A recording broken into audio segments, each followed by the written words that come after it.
disentuh oleh kasih tanpa penghakiman. Inilah kisah yang sangat menyentuh jiwa. Kisah perempuan berdosa yang disentuh Tuhan tanpa penghakiman. Lukas 7 ayat 36 sampai dengan 50. Saudara, ada tetesan minyak di kaki sang guru, sang yang penuh kasih. Biar saya menarasikan perempuan berdosa ini, aku adalah perempuan tanpa nama. Perempuan berdosa ini tidak kita ketahui namanya.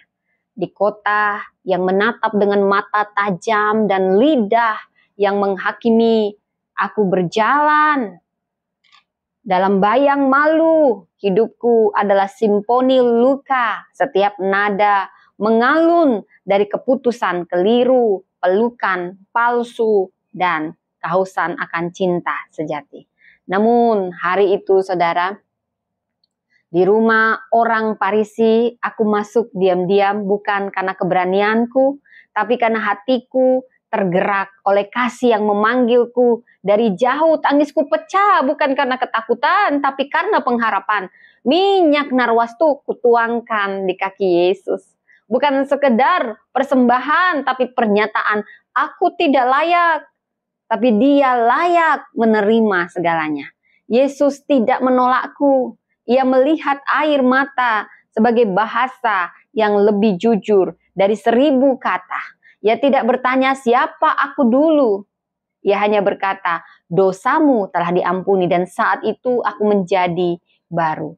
Di hadapan tatapan menghina, aku disambut oleh tatapan penuh belas kasih.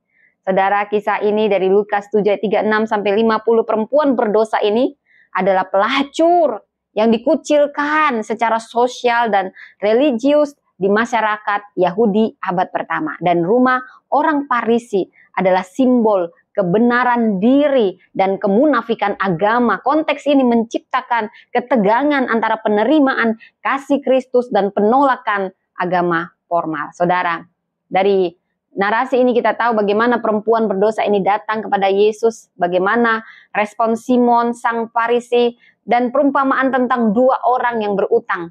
Dan di sini ada sentuhan tentang pengampunan dan pembaharuan yang Yesus berikan. Ada aksi profetik sang perempuan menyentuh, menangis, mencium, dan meminyaki kaki Yesus. Penghakiman batin Simon, seandainya dia nabi, dia menghakimi Yesus. Perumpamaan 2 orang yang berutang, siapa lebih mengasihi? Ada konfrontasi Yesus. Simon tidak memberi apa-apa, tapi perempuan ini memberi segalanya. Dari Lukas 7 ayat 47 sampai 50. Yesus menyatakan pada perempuan ini, dosamu telah diampuni, imanmu telah menyelamatkan engkau. Yesus memperlihatkan kasih karunia yang melampaui dosa. Dia tidak hanya melihat masa lalu perempuan ini, tapi dia melihat masa depannya di dalam kasihnya. Kasih menghasilkan pertobatan, dan pertobatan mengantar pada keselamatan. Saudara, dari perempuan ini kita belajar 7 teladan. Teladan keberanian kita untuk mendekati Tuhan, mendekati Yesus. Ayat 37, kasih yang sejati mengalahkan rasa malu. Jangan biarkan masa lalu menghalangimu datang pada Tuhan. Teladan air mata pertobatan. Ayat 38, air mata itu adalah bahasa rohani yang menyentuh hati Allah. Pertobatan sejati pasti dimulai dari hati yang hancur. Yang ketiga, teladan memberi yang terbaik pada Tuhan. Minyak wangi yang mahal. Ini bukti dia ingin memberi yang terbaik pada Yesus. Kasih sejati itu selalu memberi. Berikan yang terbaik dalam ibadah, bukan sisa-sisa. Yang keempat, teladan penyembahan yang radikal. Dia menyentuh kaki Yesus. Ini penyembahan sejati yang melibatkan kerendahan diri. Kita harus menyembah Tuhan bukan dengan gengsi, tapi sepenuh hati. Dan yang kelima, teladan untuk tidak takut penghakiman manusia. Jangan pandang manusia, saudara, kamu akan kecewa. Fokus kepada Tuhan lebih dari opini manusia. Jangan hidup untuk validasi orang lain. Jangan hidup untuk validasi orang lain. Yang keenam, respon akan kasih. Ini adalah tindakan nyata. Iman yang hidup dinyatakan dalam tindakan. Nyatakan kasih-Mu lewat tindakan kasih. Dan yang ketujuh, iman yang menyelamatkan. Lukas 7 ayat 50 menjadi kuncinya. Iman itu membuka pintu pengampunan. Jangan ragu, datang dengan iman. Tuhan pasti menyambutmu. Dari perempuan ini juga kita harus mewaspadai. Jangan biarkan masa lalu yang penuh luka dan dosa mengikat identitas kita karena kesalahan kita di masa lalu. Tetapi Tuhan ingin menyatakan Tuhan sudah menebus dan pasti memulihkannya. Dan waspadai untuk tidak ketergantungan pada pengakuan manusia. Ini cukup bahaya. Hidup untuk diterima bukan berarti harus mengutamakan pengakuan manusia. Saudara, hidup ini bukan hanya soal diterima, tapi soal kebenaran, saudara. Fokuslah pada penerimaan Tuhan, bukan manusia. Dan yang ketiga, rasa malu yang mengekang. Saudara, tidak melangkah karena merasa tidak layak, maka kita perlu kasih yang sempurna untuk melenyapkan rasa takut itu. Saudara, dari kisah perempuan ini, saya bisa mengatakan ini disentuh oleh kasih, dilepaskan dari dosa. Kisah perempuan yang mengalami perjumpaan ilahi di tengah penghakiman. Kasih Yesus menjamah dan mengangkatnya. Kita belajar dari sini bahwa kasih Allah menjangkau tanpa syarat. Seperti matahari, dia tetap menyinari. Walau bumi ini kotor, penuh dosa, Tuhan tetap menyediakan matahari. Pertobatan adalah jalan menuju pemulihan. Air mata tobat adalah parfum yang wangi di kaki Yesus. Ayat 38. Dan iman yang mengundang keselamatan. Iman akan mengundang keselamatan. Percayalah, tidak ada dosa terlalu besar bagi kasih Tuhan.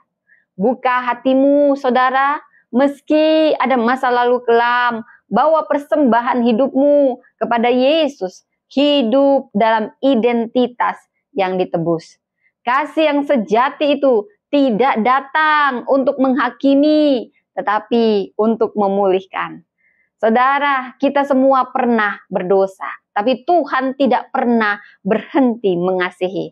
Seperti perempuan ini, kita juga bisa datang dan menemukan pengampunan. Dengarkan perkataan Tuhan, anakku. Seperti perempuan ini, aku telah mengurapi air matamu menjadi minyak pelayanan. Aku telah melihat luka yang kau sembunyikan dan akan menjadikannya saluran pengurapan bagi perempuan lain, bagi setiap orang. Dari kisah air mata aku akan lahirkan pelayanan penyembuhan, dan pelayanan bukan sekedar gerakan tapi pelukan bagi setiap orang yang merasa tidak layak. Tetap sembah aku dengan hati yang hancur, dan aku akan terus mempercayakan rahasiaku kepadamu. Katakan dengan penuh iman, saudara. Aku adalah orang yang telah ditebus oleh kasih. Aku tidak didefinisikan oleh masa lalu, tapi oleh janji Allah yang hidup dalamku. Aku menyembah bukan karena aku layak, tapi karena kasih-Nya lebih besar dari lukaku. Aku bangkit dari debu aib dan akan berjalan dalam kuasa Roh Kudus. Aku dikuatkan untuk memberdayakan. Aku dipulihkan untuk memulihkan. Aku dipanggil bukan untuk diam, tapi bersinar. Saudara, kasih yang memulihkan dari iman yang menyelamatkan. Keberanian, air mata pertobatan, persembahan terbaik, penyembahan yang radikal, tidak takut penghakiman, dan ada respon kasih, ada iman yang menyelamatkan. Ini yang kita pelajari dari perempuan berdosa ini. Ingat, masa lalu penuh luka, jangan menghambat identitas kita, jangan bergantung pada pengakuan manusia, dan jangan biarkan rasa malu mengekangmu. Biarkan kita disentuh oleh kasih-Nya. Air mata itu akan memberi penyembuhan di kaki Tuhan, saudara. Seperti perempuan berdosa ini menjadi penyembah tanpa syarat, karena ada pertobatan sejati dan iman menyelamatkan datang pada Yesus. Sembah dalam kebenaran, hiduplah dalam identitas baru, lahir dari air mata yang diurapi Tuhan. Kita ditebus dipanggil, dipulihkan untuk diutus. Kita